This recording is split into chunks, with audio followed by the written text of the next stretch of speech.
Shalom, Philo en ligne. Et cette semaine, nous regardons avec Skyler la taupe et l'histoire biblique. Un homme qui n'a pas choisi son épouse, il a fait confiance à quelqu'un d'autre. Tu es prêt? Regardons Skyler et la taupe. Bienvenue au Zoo de Skyler. Je m'appelle Skyler et aujourd'hui, je veux te présenter une experte de la vie souterraine, la taupe européenne. Bien qu'il soit peu probable que tu en vois une, car elle préfère travailler lorsque personne ne se trouve autour, la taupe européenne se trouve dans la plupart des zones où le sol est suffisamment profond pour permettre de creuser des tunnels. Si l'on regarde la situation dans son ensemble, la taupe européenne est présente dans presque toute l'Europe. Ces animaux passent la plus grande partie de leur vie sous terre à construire leur propre système de tunnels. Préférant rester dans leur terrier, elles utilisent leur temps pour compléter leur système. En une journée, elles peuvent creuser 20 à 30 mètres de tunnels. C'est à peu près aussi long que 3 bus scolaires. Les tunnels ne sont pas construits pour passer le temps. La taupe européenne utilise ces tunnels pour collecter de la nourriture, comme les vers de terre. Elle se nourrit en creusant dans le sol, en se déplaçant et en fouillant dans leur système de terrier ou en remontant à la surface. Une fois qu'elles ont trouvé la nourriture, elles la stockent pour la manger plus tard. Les taupes sont parfaitement faites pour être sous terre. Elles sont petites et mesurent environ 10 à 15 cm de long.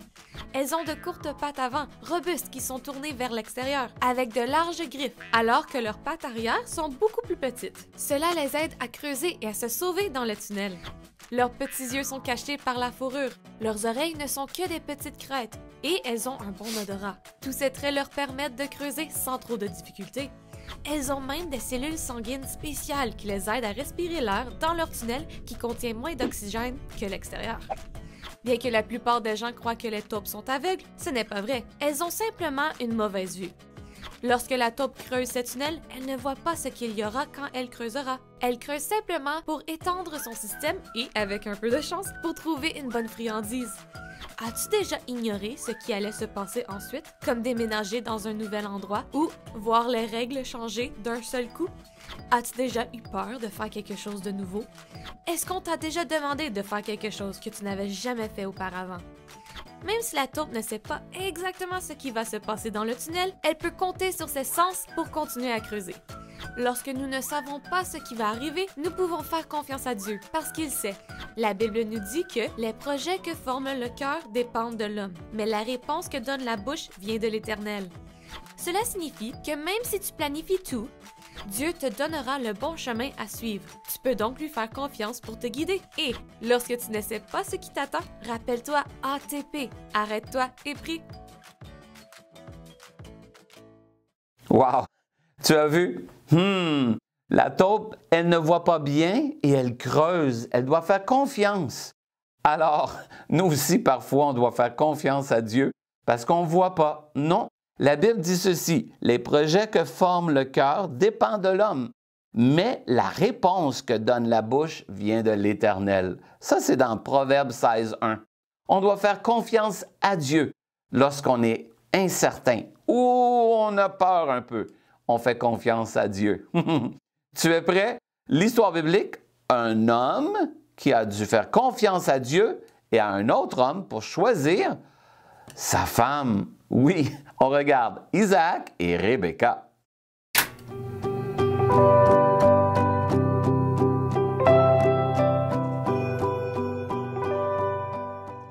Quand Abraham fut vieux, il décida de trouver une femme convenable pour son fils Isaac. Abraham envoya chercher son meilleur serviteur. « Je ne veux pas que mon fils se marie avec une Cananéenne de la région, » expliqua Abraham. « Je t'envoie là où j'ai vécu.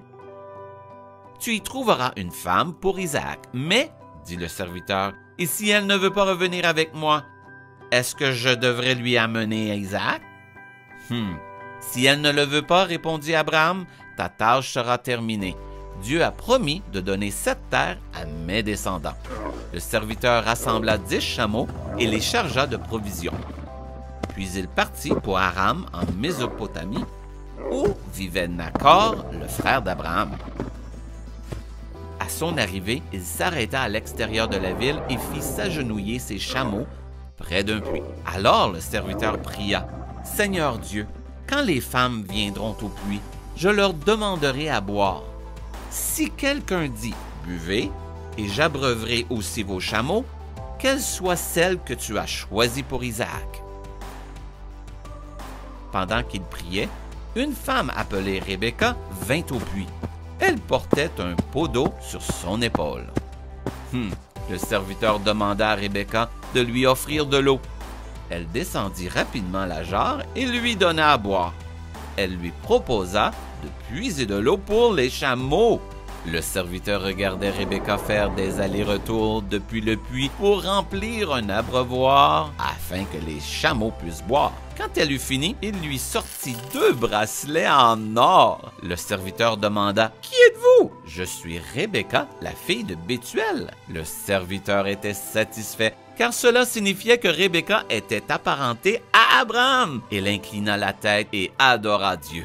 « Loué soit le Seigneur, le Dieu de mon maître Abraham. Il m'a conduit à la famille d'Abraham. » Rebecca vivait avec son frère Laban et sa femme. Lorsque Laban apprit l'arrivée du serviteur, il se précipita vers lui. Laban était ravi de rencontrer le serviteur d'Abraham et heureux de voir les cadeaux que le serviteur avait apportés avec lui. « Viens, dit Laban, tu es béni du Seigneur. J'ai de la place pour toi et tes chameaux et je vais faire préparer un repas pour nous tous. » Le serviteur expliqua pourquoi il était venu, puis il sortit des bijoux en or, en argent, des cadeaux et de beaux vêtements pour Rebecca. Il offrit également des cadeaux de grande valeur à Laban et à la mère de Rebecca. Le lendemain, Rebecca accepta d'accompagner le serviteur d'Abraham dans son long voyage à la rencontre d'Isaac, son futur mari. Isaac était assis et méditait sur Dieu quand il vit apparaître les chameaux et son serviteur. Il courut vers eux. « Qui est-ce? » demanda Rebecca. « C'est Isaac, » répondit le serviteur. Rebecca se couvrit rapidement le visage. Le serviteur d'Abraham expliqua alors à Isaac tout ce qu'il s'était passé. Peu après, Isaac et Rebecca se marièrent. Les prières d'Abraham avaient été exaucées et les prières du serviteur d'Abraham avaient également été exaucées. Isaac aimait Rebecca et ils eurent plus tard des jumeaux, Ésaü et Jacob. Si vous voulez lire cette histoire dans la Bible, elle se trouve dans la Genèse, au chapitre 24. Bye bye!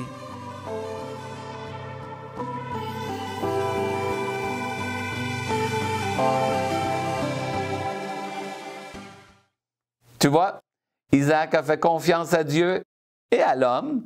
Et oui, il a eu une épouse, Rebecca, et il l'a aimée. C'est qu'est-ce que Dieu dit dans sa parole, une histoire vraie.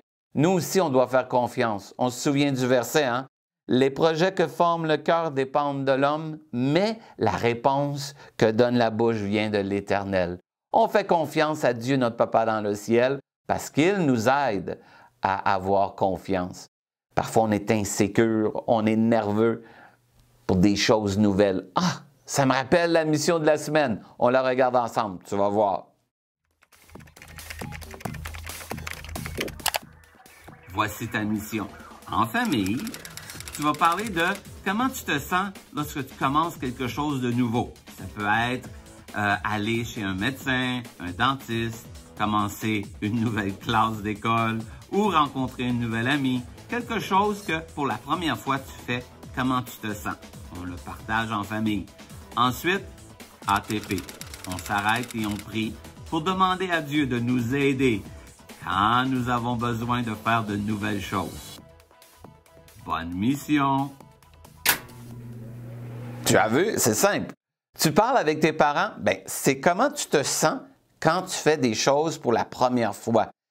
Une nouvelle école, des nouveaux amis, peut-être même essayer des nouvelles choses. Aller chez le dentiste, aller chez le docteur. Oui, on est nerveux des fois, mais si on ATP, on s'arrête et on prie, Dieu nous aide afin qu'on puisse avoir confiance que Dieu prend soin de nous. Ensemble, Philou le fait et tu peux le faire aussi.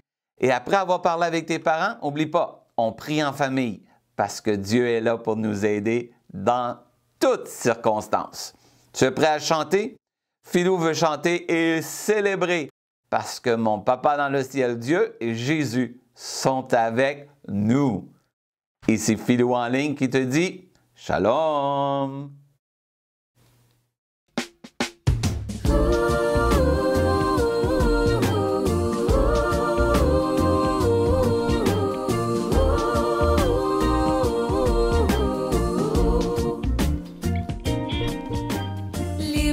l'oiseau dans le grand ciel bleu, sans nuages et sans trouble, et pendant des lieux où je ne me soucie plus de rien.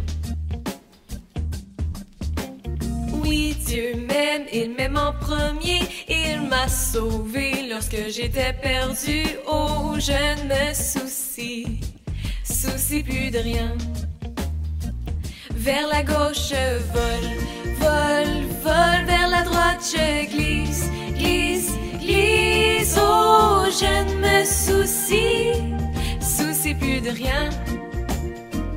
Et je descends bas, et je monte haut, je ne me soucie plus de rien.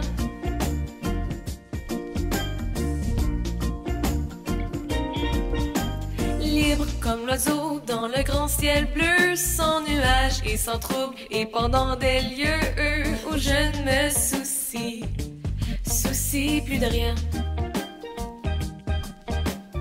Oui, Dieu m'aime, il m'aime en premier, il m'a sauvé lorsque j'étais perdu. Oh, je ne me soucie plus de rien. Vers la gauche je vole, vers la droite je glisse, oh, je ne me soucie plus de rien. Et je descends bas, et je monte haut, je ne me soucie plus de rien.